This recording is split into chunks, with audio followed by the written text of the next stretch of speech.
MPallCare addresses challenges such as fragmented communication, loss of continuity, people having to travel to facilities.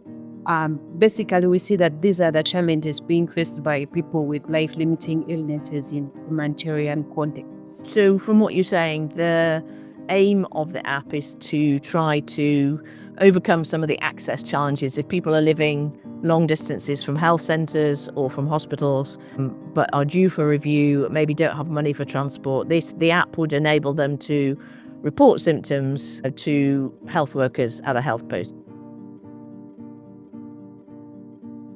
This year, the African Palliative Care Association, in partnership with the Global Treehouse Foundation and the Cambridge Africa Programme and the International Children's Palliative Care Network, launched the first African Palliative Care Association Radical Innovations Challenge to spark ideas to transform palliative care and bereavement support across Africa. 8 finalists presented their innovations during the African Palliative Care Association conference in Botswana last month. And today, I'm very excited to be talking with Diana Lubega, a software engineer and project manager at MRT IT PEAKS Limited in Kampala, Uganda, and several other members of the winning team of the African Palliative Care Association Radical Innovations Challenge. So welcome to you all. Can you tell us a little bit about your innovation, what it is? Thank you, Dr. Jane. My name is Nabunje Lubega. I work as the software engineer and project manager at MRT IT PEAKS Limited and the team lead for MPallCare. MPallCare is a digital platform that is both web and mobile based, but it is probably to improve the palliative care delivery and coordination in humanitarian and low resource settings. So we can see that it allows community health workers and clinicians basically to record symptoms, the needs, the preferences, and also to share securely the information among their colleagues. But on the side of the patients, it helps them to self-report the symptoms as well as to manage them. MPallCare addresses challenges such as fragmented communication, loss of continuity, people having to travel to facilities. Basically, we see that these are the challenges being faced by people with life-limiting illnesses in humanitarian contexts. Just to kind of expand a little bit, I think I've got some sense of how it can be useful for patients. Can you tell me a little bit about how it might be useful for health workers? Thank you, Dr. Jane. I'll try to elaborate more on the features of the mobile and its users, then also the web, so that we can easily get the difference. For the mobile app, the main users are the patients, their caregivers, and the healthcare professionals. For the patients, they use the mobile app to self-report the symptoms, but it also has the self-management content that whereby the patients are able to acquire the knowledge based on the symptoms that they report. So we base on the ratings, we base on the feedback that we get from them. For the health workers, since we take it that some of our patients cannot read or write, or are in areas where there is low internet or where there is no internet. So it's the health care professionals to do that on behalf of the patients. When we come to the web, we don't have patients using the web application. It basically has users such as the healthcare professionals. It has the policymakers, like we see Ministry of Health, our investors, because there is a lot they would want to know, a lot they would want to evaluate. So web application is an evaluation of the mobile app. So whatever is entered via the mobile, we get that evaluation via the web. So health workers use the web application basically for data entry, whereby they register their patients. They can still go ahead to fill the forms. Like we said, self-reporting, they can do it via the web. But still, the web has a dashboard that has the summary of whatever has been entered, whereby they are able to evaluate themselves. Are they doing the work right? Are the patients being registered shown? So they're able to get that evaluation, and they can still go ahead to generate the reports, by the way, just in case they want to sit in their free time and evaluate or just read about the content of their patients, the detail. But for our policy makers, they use the web application actually to make informed decision making. That is basically using that data that is on the dashboard or that is collected. Thank you. Right. So the content on the app is all patient information. Then the web application enables people downstream to look at the burden. How many patients are there? How many of those patients perhaps have moderate to severe pain? How many have mild pain? How many have nausea? That kind of thing over a certain period of time. Is that am I getting the idea right? Yes, you're getting the idea right. And one other thing that I can add on, we have what we call flagging for the patients that have severe symptoms. That is still shown on the web application. So the health worker just sits when the patient enters the data and just reports a situation that is severe or that needs an emergency. The health worker just gets the real-time data via the web and responds immediately. Yes. Okay. Let's go to the next question then. How did you come up with this idea? Okay. This wonderful idea originated from our collaborative research between University of Leeds, African Palliative Care Association, and some of the partners from Uganda. So, University of Leeds earlier did research, like I said, collaboratively with African Palliative Care Association, and identified paper-based and inconsistent record systems as being barriers to quality palliative care. But still, this was done alongside a study in Uganda, Nigeria, and Zimbabwe that explored how digital tools should be used for palliative care.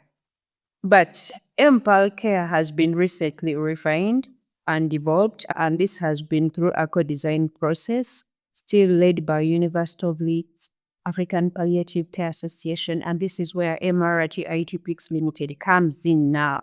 So not only those entities that I mentioned, but we also have individuals that were involved as well, our health workers, our patients, our carers. So you see that MRT IT PEAKS Limited is playing the role of developing the platform to ensure that it is ready for scale up. It can be used across Uganda and the wider region. So iteratively, we can see that prototype testing has been done through the recent pilot study. That is through 20 facilities now, and more are still joining the piloting exercise. We have been able to get feedback from our users, that is the health workers, the caregivers, and also the patients as well. So you see that it is a combination of different partners bringing in different expertise. You see that we can implement a platform that basically meets the needs of the users. So University of Leeds is contributing expertise in digital health, implementation science, and health systems evaluation to ensure scalability and sustainability. African Palliative Care Association is bringing in the government links palliative care expertise, like, it has connection with the patients, with the health workers within Uganda and beyond. We see MRT IT PEAKS Limited bringing in the strong digital tool expertise in development, deployment, testing. So that is basically the journey of MPallCare. Very exciting. Yeah. And you mentioned there, because I was going to ask you a little bit about end users' involvement in terms of the design and feedback. Can you give us any sense of feedback that you've received from whether patients or health workers, families? Yes. I'll stress out one of the comments from one of the health workers on St. Francis in Zambia. It is one of the facilities that we onboarded. One of the health workers stressed out that MPallCare needs to be integrated with the national health systems that they have. That is for easy usage, so that they don't have to switch from one system to another. Then something else that they stressed out was language barrier. But this has been solved by MPallCare. It has that multilingual functionality, and we are still translating the content in more other languages.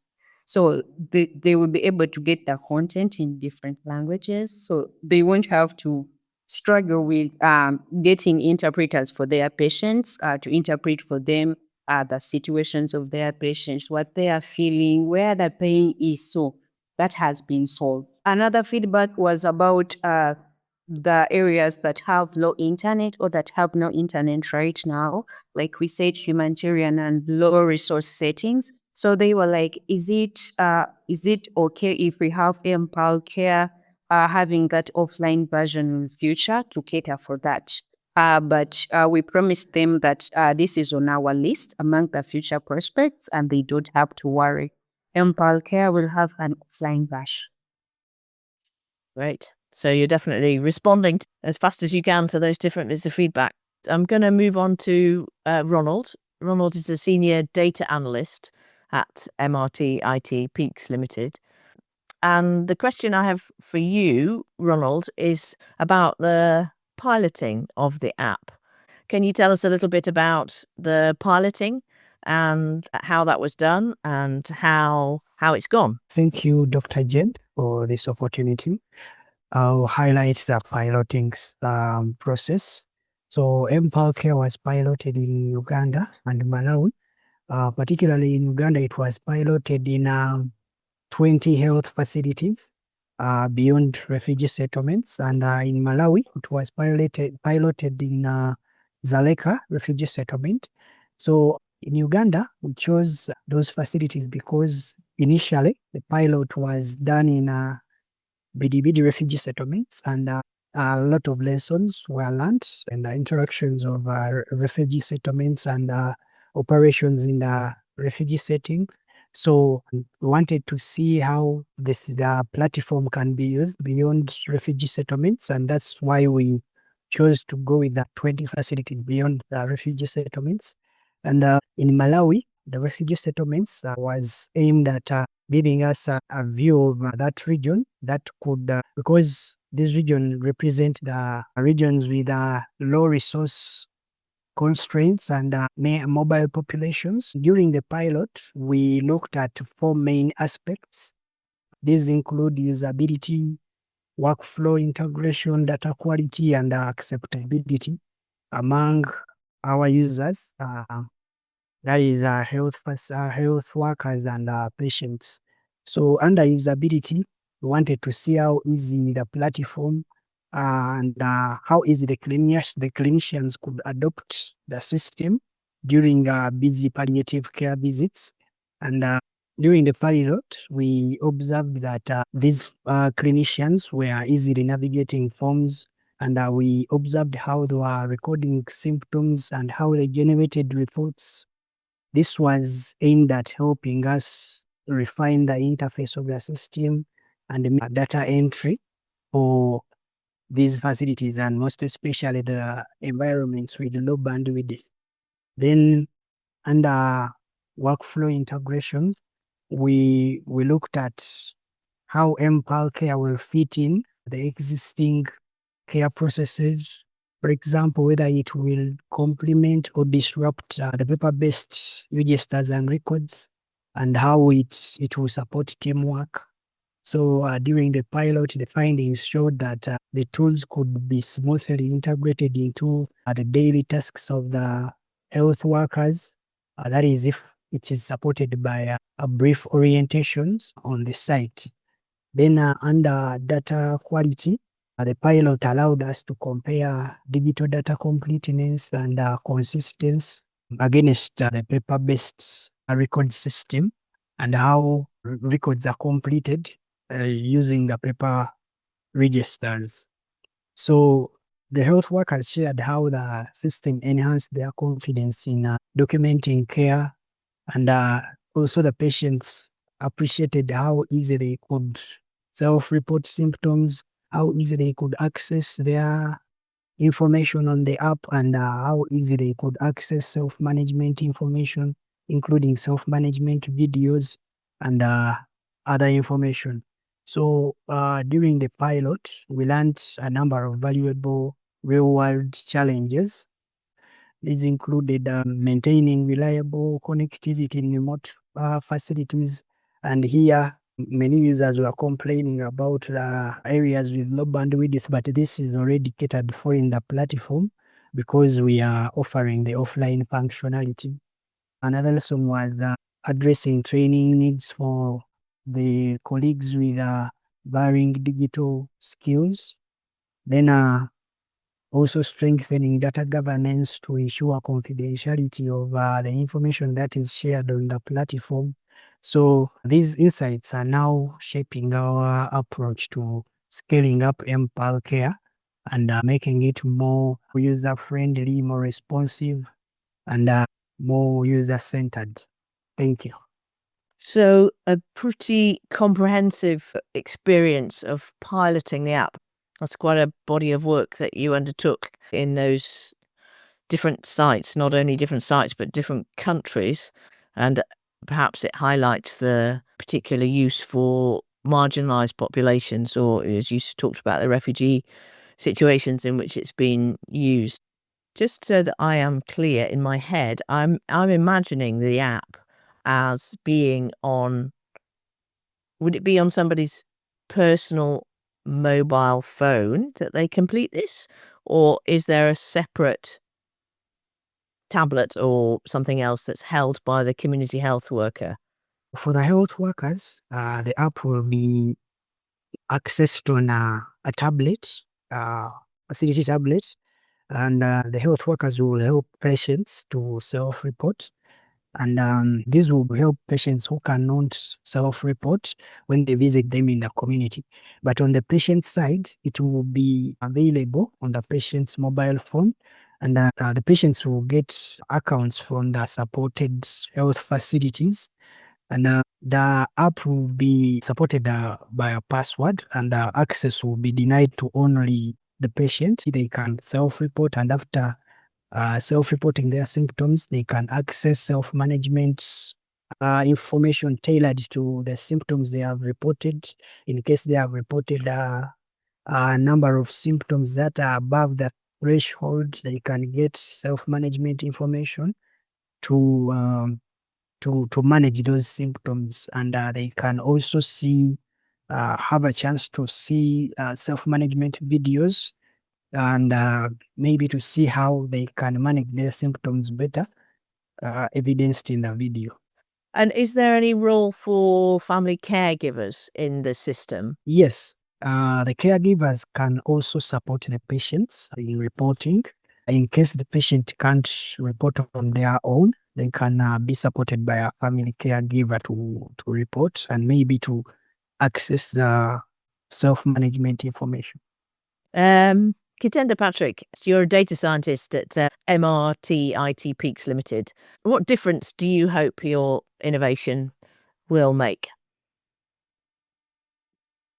We hope and we believe that MPallCare is here to strengthen communication between patients, their families, and the healthcare providers, and also strengthen the coordination of the healthcare providers on the dashboard.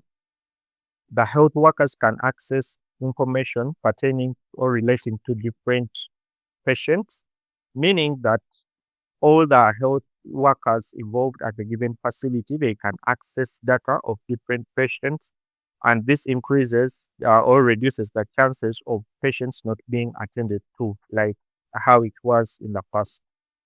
Then also believe that with MPallCare, there is going to be continuity in palliative care delivery, regardless of the health setting, whether the patient is at home or at the facility. So that's one. Then MPallCare supports early recognition of changing needs and more responsive to care. By this, we mean once the patient is able to submit their data, there is an algorithm in the system that automatically red flags conditions that appear to be above the threshold. And this calls for health workers to plan accordingly, depending on that patient's needs. But then we also have self-management content that are tailored and general, which can be sent to the patient account and they can access it before even going to the facility where they normally get their services from. The other positive thing with MPallCare, it's here to reduce unnecessary hospital visits by patients. And this has been a great problem or a huge challenge because patients normally have to walk or move long distances from their homes to facilities. And yet, some of these conditions can purely be managed at home with the self management content that MPallCare brings. And we believe that this also improves alignment with patient preferences. Then MPallCare, we believe that with that data that is being generated, we shall be able to inform decision makers, health workers, and policymakers to take informed decision. And this is all improving the planning and policy advocacy. Thank you very much. A few of you have mentioned the self-management tools. How were these developed? How were the topics chosen? Were these something that had to be designed specifically for the app, or were you able to find materials already that were available, maybe through the African Palliative Care Association, and use those, or are these have all been specifically designed for the app? So the tools we are using to collect data like iPods, these were the tools that have been initially developed by the African Palliative Care and the patient outcome data. So they are not designed specifically for the app. They're just there to collect data, but they have already been developed by the African Palliative Care. With self-management tools, can you just give us a couple of examples of what those self-management tools cover? Okay.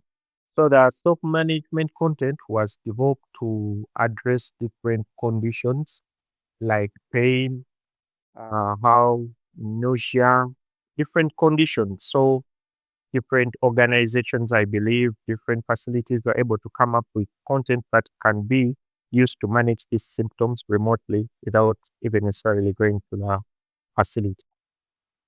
Right. So there is a wide range of content both in visual and text. Rukundo, Ivan? Yes, thank you very much, Jen. Basically, I would like to just thank my team. They have covered almost everything the app covers. What I would add is that this app is going to be, we are planning to put it available on Play Store so that it will be accessible by people that are going to be using it, like the patients and caregivers. So it is not going to be restricted by the tablets. For facilities without tablets, they can use or on their mobile phones. Yeah.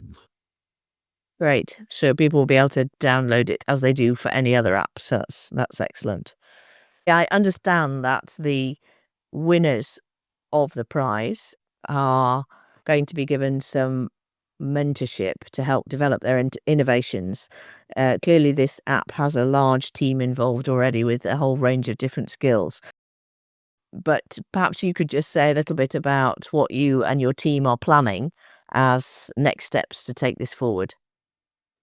We realize most of the areas within Africa are still affected by unstable internet. So there is a real need to improve on the offline functionality, as well as the dashboard to ensure that they can communicate more to the policymakers, researchers, and the health teams.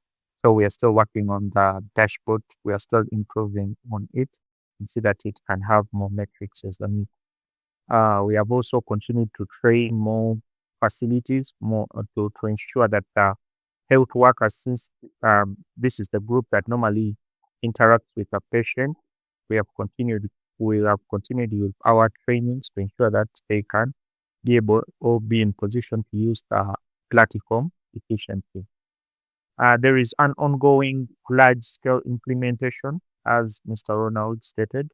We started with a few facilities, but currently there is a plan to bring on board more facilities. And I think we completed the first cohort. It had 20 facilities, and currently we are under a plan with African Palliative Care, the Ministry of Health, to ensure that we can bring more facilities on board and they get to use the platform. There are also ongoing discussions with the ministry to ensure that MPallCare can be integrated with other national health information systems to just not to leave the palliative care patients behind. We are also exploring AI-enabled features for triage, symptom monitoring, and prioritization because, wow, AI is the way to go. So we are also considering that currently. Any particular comments that you'd want to add, Matthew? Yeah, I guess just to say it's been a kind of long process, and evidence research has really guided us the whole time, really, and it's been central to what we do. And I guess just coming back to some of the earlier points, I think that there are multiple benefits for multiple kind of stakeholders, really. So for patients, I think that self-management bit about empowering people to self-manage their own symptoms to an extent, whilst also being closely supported by care teams and being linked into them. I think that's one bit there. For the health professionals around sort of clinical decision making, data informed clinical decision making, resource allocation, there's real opportunities there.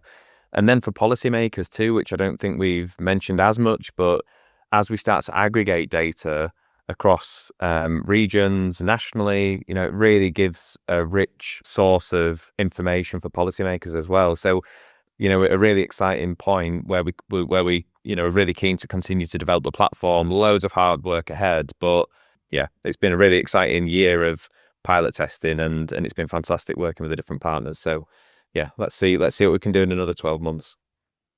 Fantastic. And how long roughly has this process taken? You said it's taken a long time.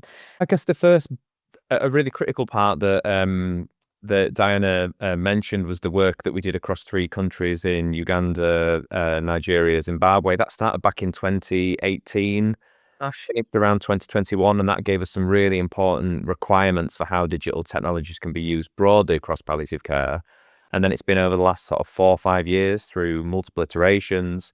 We've really developed and refined the idea of MPallCare. And then it's this last sort of 12, 18 months that MRT have kind of really made it a reality and developed the platform as we know it now. So it's not something you can dream up and innovate overnight. Just hearing about, the application and the possibilities and the places that you have been piloting and recognizing how difficult it is for people in those places to access care.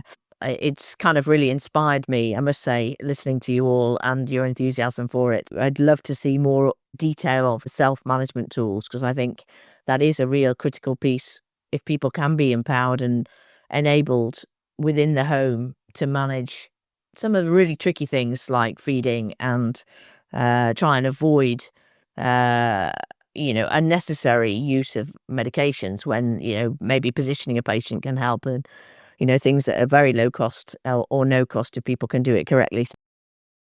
Thank you so much once again for this opportunity, because it is really an exciting opportunity for us, seeing the efforts of MPallCare being appreciated, not only in Uganda, but also beyond.